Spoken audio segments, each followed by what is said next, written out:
¿Cómo estáis? Muy buenos días. Bienvenidos a Generación Euro de este jueves 26 de diciembre de 2024.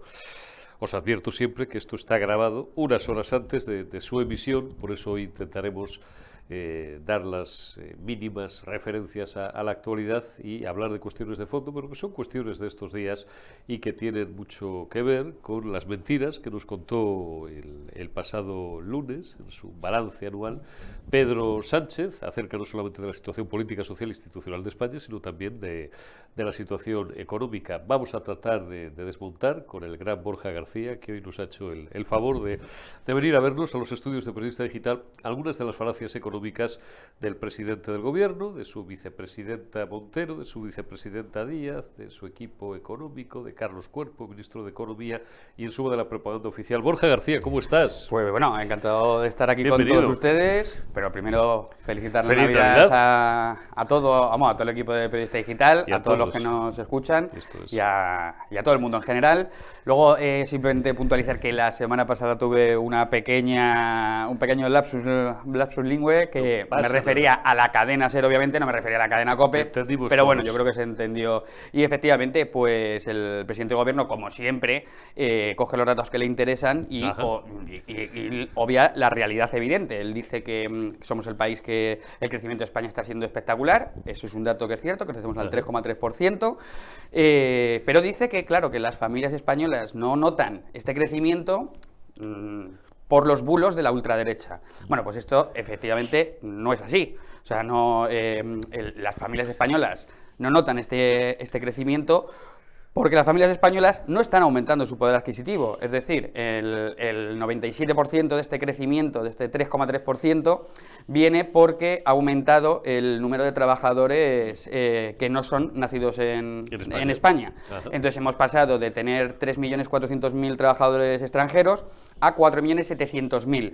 De hecho, la aportación de cada trabajador al PIB ha pasado de 15.200, 15.300 euros al mes a 14.900, es decir, aportamos menos, baja nuestro poder adquisitivo si a eso le sumamos la inflación acumulada desde 2019, pues lo que tenemos es que las familias españolas pues tienen menos poder adquisitivo, tienen menos dinero, y eso es lo que de verdad notan, y eso no es un bulo, eso es un hecho. Luego, además, esto se ve reflejado en la tasa AROPE, que es la tasa de pobreza, y entonces la tasa de riesgo de pobreza y exclusión social en España está en torno entre el 26, creo que era el 26,2, 26,5%. Yo lo redondeé, porque es de hace algunas semanas, lo redondeé y dijimos el 1 de cada 3. Sí, prácticamente un 26, un 27%. De hecho, somos el tercer país, solamente nos supera Bulgaria y Rumanía. Este es el dato que de verdad interesa a las familias. El dato real. Efectivamente, o sea, esto es lo que nota los trabajadores españoles. Luego ya si hablamos de exclusión material severa, somos el quinto país en el que hay un 10% de personas, o sea, de españoles que no son capaces, esto se cogen 13 productos de primera necesidad y se ve cuántos españoles son capaces de comprar esos 13. Bueno, pues hay un 10% que no es capaz de comprar al menos uno de ellos.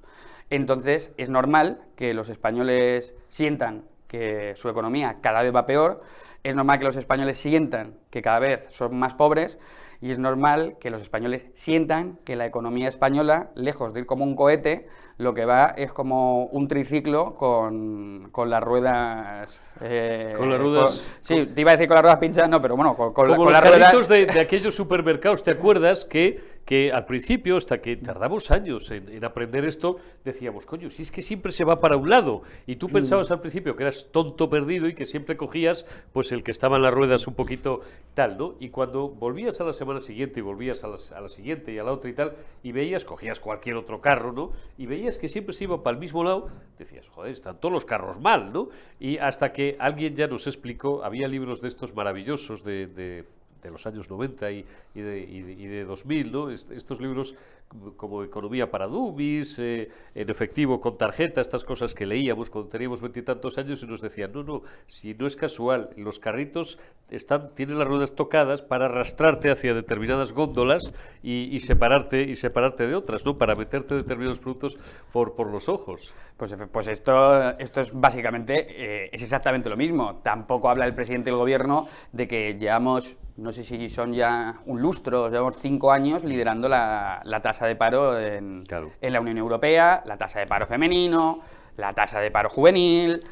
Es decir, que al final la economía, lo que nota el ciudadano de a pie es los datos que estamos contando aquí y no son los datos que se dedican a contar ellos y a decir las bondades de las políticas socialistas, que lo único que hacen nuevamente se demuestra, es empobrecer a la población cada vez más y reventarle impuestos, porque lo que también ha subido es la carga impositiva a los trabajadores, sobre todo a los autónomos, de los que no me canso de decir, por favor, si es usted autónomo, no sea necio y deje de votar a las políticas, a partidos de izquierdas, que lo único que hacen es ahogarle cada vez más, cada vez que abre la persiana, y le cobran cada vez más, y le seguirán cobrando cada vez más. Recordemos que el año que viene vuelven a subir las tasas de la cuota de autónomos. Así es, mira, por ejemplo, estoy explicando tweets de los últimos 2-3 días en torno a lo que estamos hablando. Dice Juan Bravo, que es el responsable económico del Partido Popular, cuál es la letra pequeña de este crecimiento, en la línea exactamente de lo que está diciendo Borja. Consumo público, más 2,5%, consumo de los hogares, más 1,2%, inversiones, menos 0,9%, la formación bruta de capital, lo hablaba el otro día, no sé si era con Riera o con John de Zulueta, formación bruta de capital, es decir, inversiones, menos 0,9%, gasto público disparado, inversiones bajando. Este es el cohete. Y dice también Daniela Calle por aquí, que contesta también a los tuits propagandísticos del ministro de Economía de Carlos Cuerpo, el cohete de Sánchez, PIB per cápita ajustado por poder adquisitivo estancado versus Unión Europea, población en riesgo de pobreza, como está diciendo Borja, y exclusión social, que sube Daniel lo redondea, un 27%, y crujiendo a impuestos a la clase media, la agencia tributaria, como siempre. No, y continúan haciendo, ahora hemos sabido esta semana, ese pacto entre sindicatos y la ministra de Trabajo, que decidió por su cuenta y riesgo reducir la jornada laboral, sin contar obviamente con los empresarios, sin contar ni siquiera con el gobierno, que de repente se vio sorprendido con ese pacto, que obligará a las empresas a mantener los mismos salarios con menos horas de trabajo, lo que obviamente hace que se disparen los costes de las empresas de mantener a sus trabajadores, y nuevamente estas políticas que tú las ves y dices, va hacia los trabajadores. No, todo lo contrario, lo que habrá será reducción de personal, lo que habrá será menos contratación, lo que habrá será más personas en paro que vean imposible acceder al mercado laboral, porque las empresas no van a ser capaces de mantener esas exigencias que son a todas luces, son una locura para cualquier empresa que se precie ser solvente con esas exigencias. Así es, y para seguir rematando el expolio fiscal, la última guinda, una de las últimas guindas de esa tarta del expolio fiscal al que nos someten estos hijos de Satanás, y sigo tomando como referencia a Daniel Lacalle, el expolio lo primero. Datos de esta semana de recaudación, 21.000 millones más, y de ello casi el 70% del IRPF. ¿Por qué? Pues en su gran parte, dice Daniel, en su mayor parte, porque se han negado siempre a deflactar los tipos del IRPF. Bueno, que nunca van a hacer algo, el gobierno se ha convertido en una máquina, en un engranaje perfecto para saquear a todas las a las empresas, a los trabajadores, a los autónomos, porque tienen que mantener un sistema basado en los chiringuitos, basados en controlar los medios de comunicación, que todos los medios de comunicación aumentan las subvenciones directas por parte del Estado. Televisión Española aumenta el presupuesto que tiene de cara al año que viene. Entonces, claro, con todo ese gasto, el gobierno lo que necesita es recaudar más. Y ahora viene la siguiente, que será dentro de poco, que será, ya lo aviso desde aquí, el impuesto al diésel. El impuesto al diésel es una cosa que yo creo que en un par de mesecitos lo tendremos ahí caliente y listo para que se lo coman todos esos trabajadores que votan al PSOE, que van a ir a echar gasolina y van a ver cómo al litro les sale 20 o 30 céntimos más caro. Pues que se lo coman y seguirán muy a gusto votando al PSOE, con lo cual, con perdón, os jodéis y disfrutéis lo votado. Y ya para rematar, ensalada de datos, pero para que nuestros espectadores calibren perfectamente bien de qué estamos hablando y de qué tipo de hijos de Satanás estamos hablando, y de ladrones fiscales, o en este caso ladrones también del futuro de nuestros hijos, porque han multiplicado la deuda de la Seguridad Social a 116.000 millones. Un sistema quebrado que condena a los jóvenes a un paro elevadísimo y a los contribuyentes a altos impuestos y a una menor pensión neta real en el futuro. Lo digo porque estos días también escucharéis jactarse a la ministra del ramo, a la señora Elma, de que han revalorizado las pensiones conforme al IPC, pues que sepáis que la letra menuda es exactamente esta. Pero es que esto todavía o sea, el futuro es todavía más grave, porque desde el gobierno se dice que lo que mejor le viene a España para poder sostener este sistema insostenible de pensiones es la inmigración. Estamos viendo como hemos estado hablando de que hemos pasado de 3.400.000 a 4.700.000 ocupados de origen extranjero, pero es que en Dinamarca, que es uno de los países que lleva que se esfuerza más en llevar una contabilidad de los datos y hacer unos estudios de mercado más estrictas, o sea, es un país en eso sobresaliente, analizó los datos de lo que produce, de lo que le cuesta un trabajador nacido en Dinamarca, de lo que le cuesta un trabajador nacido en el espacio Schengen y de lo que le cuesta un trabajador extranjero. Y entonces los datos eran lapidarios. Los trabajadores del espacio Schengen y los trabajadores de Dinamarca, más o menos, la relación se quedaba exactamente igual. Ni se ganaba ni se perdía.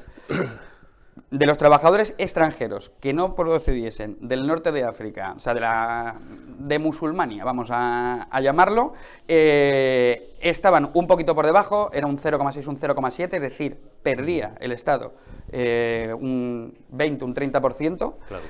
Y ya con países de origen musulmán se desplomaba y creo que perdían el 70%. Es decir, no solamente no lo mantenían, no solamente no sostenían ese sistema insostenible, sino que además lo que hacían era lastrarlo y convertirse en una lacra evidente, donde lo que único que hace ahí es que los trabajadores de Dinamarca y los trabajadores del espacio Schengen se dedican a pagar las pensiones, las paguitas y los pisos y la manutención y la sanidad de toda esa gente que no viene a producir, que simplemente viene a gorronear, a convertir nuestras calles en unas calles cada vez más peligrosas, en aumentar los índices de criminalidad y, en definitiva, a destrozar el estado de bienestar que tanto nos ha costado construir en este nuestro querido país. Así es. Borja García, te deseo no ya una feliz Navidad, que esto ya lo hemos deseado al principio, sino, como decíamos antes, una feliz salida y entrada, una feliz salida de este maldito año, a ver si se lo lleva ya el diablo de una vez, los 5 días que nos quedan, y una feliz entrada de 2025. Pide un deseo económico para 2025. Yo no es un deseo económico, yo simplemente espero que, fíjate, que Puigdemont dinamite el año que viene el gobierno y provoque que se convoquen elecciones. Ojalá. Y sea la caída del sanchismo que tanto daño está haciendo a nuestro país. Ojalá. Y a ver si en España el año que viene, que es prácticamente ya a ver si en España vuelve a amanecer de una maldita vez y Puigdemont o los jueces o la Guardia Civil se llevan a estos hijos de Satanás a donde tienen que ir. ¿A dónde? Pa'lante. Borja García, muchísimas gracias. Y ahora nos vamos ya, hacemos un balance del año de nuestra querida sección de todos los miércoles, Generación Inmobiliaria. Yo me despido ya de vosotros. Gracias y pues hasta mañana, porque mañana volveremos con Generación Euro y con más referencias económicas.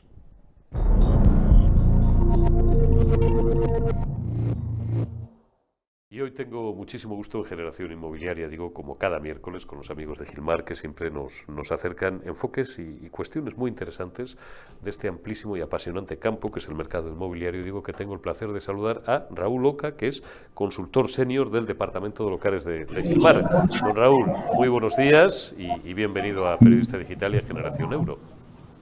Muy buenos días, don Eurico. Muchísimas gracias por darnos voz. Bueno, es siempre un honor y es un placer porque además nos acercáis de tuteo, nos trasladáis siempre cuestiones muy interesantes que para los que somos profanos, yo siempre lo digo cada semana que hablo con un directivo de Gilmar o con una directiva se lo digo, ¿no? Yo por mi formación y mi experiencia personal pues me es mucho más cercano, todo lo que tiene que ver con cuestiones financieras o con los mercados financieros, pero de inmobiliario sé muy poco, por no decir prácticamente nada, y aprendo cada semana con vosotros y además cada semana con un enfoque o hablando de un terreno distinto y determinado. ¿Cuándo y por qué, Raúl, se crea el Departamento de Locales de Gilmar? Cuéntanos. Bueno, Gilmar se funda en 1983, ya tenemos 41 años de experiencia. Y en 2001 se vio la necesidad de que, como Gilmar se había formado, se había creado para dar demanda al mercado, nos dimos cuenta que nuestros clientes nos demandaban invertir no solamente en residencial, pero además que también les ayudáramos con la explotación de sus activos. Entonces, era obligatorio pues, que creáramos este departamento, que fue creado en 2001 a través de José Manuel Zafra. Y como decía, es decir, pues teníamos que dar salida a estas inversiones, a las desinversiones que querían hacer nuestros clientes y sobre todo la explotación de los locales que tenían y que en un momento determinado pues no eran capaces de conseguir al mejor operador para su local. Está meridianamente claro. Don Raúl, una vez centrado un poco su ámbito de actuación, o exactamente qué es a lo que se dedican ustedes, ¿dónde operan? ¿Operan en España? ¿En qué zonas de España? ¿Tenéis proyección con clientes internacionales? Bueno, trabajamos en todo el mercado nacional. En muchos casos apoyados por todas las oficinas, por toda nuestra red de oficinas. Recordamos que Gilmar no es un sistema de franquicias, es una agencia inmobiliaria que ha ido creciendo a lo largo de los años y que tenemos oficinas, bueno, pues por toda la Costa del Sol, por Cádiz, Canarias, Sevilla. Entonces, apoyados en algunos casos por las oficinas donde tenemos presencia física y en otras no necesariamente. Es decir, hemos sido capaces de comercializar locales prime y supermercados y locales de hostelería en prácticamente todo el territorio internacional. Efectivamente, también nos apoyamos con mercado internacional porque en muchas ocasiones tenemos demanda internacional de locales en España. ¿Cuál es el perfil de vuestro cliente? ¿Cuál es el perfil del que se acerca a vosotros? Siempre decimos que el perfil del cliente en general, con carácter general de Gilmar, es un cliente de un poder adquisitivo medio alto, o alto directamente, o muy alto, pero ¿qué tipo de personas o de grupos se acercan a Gilmar? Sí, yo distinguiría dos grupos. Eso es. Mayoritariamente el que más se dirige hacia nosotros son inversores, son familias, family office, que tienen liquidez y que quieren invertir, o que quieren diversificar, no solamente invertir en residencial. Los locales pues dan ventajas como una mayor rentabilidad sobre el activo, le estás alquilando a empresas, que normalmente hace que tengas mayores garantías de cobro y mayor duración en los contratos. Por un lado. Por otro lado, también los operadores que están buscando locales para explotar su negocio, que en este caso normalmente es a través del arrendamiento. Y luego quería hacer una mención especial. Estamos muy especializados en hostelería, también porque Manuel Marrón, uno de nuestros consejeros delegados, pues es un grandísimo amante de la hostelería. Y eso hace que nos haya dado grandísimos contactos dentro de prácticamente todos los hosteleros, los principales hosteleros que hay en España. Hablemos un poco más del mercado de los locales en España, Raúl. ¿Ha afectado mucho pues la irrupción en nuestras vidas de ese compañero que hasta hace unos años existía, pero que no nos era tan familiar como es el teletrabajo? Añado yo también ventas online y otro tipo de servicios que a lo mejor no requieren una ubicación física o, como se dice en términos fiscales, un establecimiento permanente, ¿no? ¿Esto ha afectado de alguna manera, os ha obligado a, supongo, a adaptaros en la concepción de vuestro negocio? ¿Ha afectado a todo el tema de los locales en España? Algo afectado, sobre todo a locales en calles secundarias. Había barrios donde todas las calles estaban ocupadas por locales comerciales y quizá lo que ha sucedido es que ahora los locales, es decir, están solamente están activos en calles principales. Hemos tenido que tener imaginación para dar salida a estas calles secundarias. De hecho, desde nuestro departamento recomendamos siempre, en la medida de lo posible, que cuando se vaya a invertir en calles principales. Claro. Oye, Raúl, han quedado muchos locales vacíos en calles secundarias. Claro, en calles secundarias. Bueno, tiene su lógica. Y pensando también, hablando de esa diferenciación, digo, entre grandes vías o grandes avenidas o sitios, digamos, el core de las principales ciudades y lo que son otras zonas, ¿hay mucha diferencia, me pregunto yo, dime si me equivoco o no, entre el mercado de los locales en Madrid, por ejemplo, la comunidad o la capital de España, y otras comunidades autónomas? ¿O es similar? Sí, sin duda. Sí, ¿no? No, sin duda hay diferencia. Madrid es un oasis dentro de España. La estabilidad política que tenemos, la creación de empleo que se está haciendo en Madrid, es decir, está haciendo que inversores de todas partes de España quieran venir a invertir en Madrid. Y eso lo que nos produce es que las rentabilidades que estamos ofreciendo, al haber una mayor demanda, son inferiores que en otras provincias. Pero también son inversiones muchísimo más estables en el tiempo y muchísimo más seguras. La realidad en Madrid estaríamos hablando del 5 o 6% de retorno y, sin embargo, si nos vamos a provincias, hablaríamos ya de retornos del 7 o el 8%. Dame un par de consejos, Raúl, para los que estén considerando comprar o invertir en un local comercial. Bueno, esta es la pregunta. El primer consejo, y es clarísimo, es dirigirse a un profesional inmobiliario. Existen muchos riesgos, y sobre todo en el sector de locales comerciales, a la hora de adquirir un local comercial.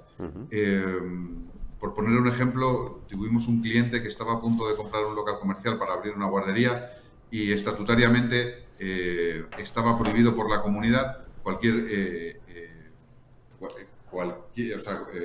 actividad relacionada con la docencia. Entonces, claro, y él no lo sabía. La especificidad, perdona que te interrumpe, claro, es que este es un mercado, hay más ámbitos económicos, ¿no? Pero este especialmente, porque alguien sí que nos comenta cosas acerca de esto, donde la maraña legislativa es tan grande en función de la comunidad autónoma, en función incluso dentro de la misma comunidad de la provincia o de la ciudad en la que operes, que para un particular, aunque sea una persona formada, no sea una persona que dices, bueno, pues tengo dinero, voy a invertir, pero desconozco cuestiones, a lo mejor las generales de tal. No, gente absolutamente formada, pero si no eres un especialista, te pierdes y puedes cometer gravísimos errores, claro está. Efectivamente, puedes haber comprado un local que no te sirve para la actividad a la que quieres desarrollar. Es decir, iba yo a incluirte un poco más, incluso dentro de juntas municipales, dentro de una misma ciudad, puede haber un cambio de normativa. Claro. Entonces, es tremendo. Existen muchísimas normativas de adaptabilidad, de seguridad, de incendios, de todo, sí, requisitos. De humos, por ejemplo, en casos de hostelería, es decir, de alturas de techos. Existen, son muchos los puntos que nosotros incluimos dentro de un informe técnico. Muchísimo mejor a nuestro cliente del local que va a adquirir, para qué actividades se puede usar, dentro de esas actividades cuáles van a ser las más rentables, qué renta va a poder adquirir con el local. De hecho, en la mayoría de los casos lo que hacemos cuando cogemos un local vacío para ponerlo a la venta es previamente buscarle operadores. Entonces, ofrecemos el local ya alquilado al inversor para que obtenga la rentabilidad del día 1, sabiendo que la actividad que se va a ejercer se puede ejercer, porque ya ha habido ese estudio previo antes o esa consulta previa al ayuntamiento. Claro, así es. Y esto, esta opinión ya la abierto yo, remacho, pero bueno, es un poco de sentido común, tanto en este ámbito de actividad como en otros muchos. esa profusión legislativa, ese furor que le da, independientemente del color político, a todas las administraciones locales, provinciales, autonómicas o la administración central del Estado, pues muchas veces es verdad que desanima, ¿no? Y es lamentablemente un lastre, ¿no?, para el emprendedor o para la actividad empresarial en general.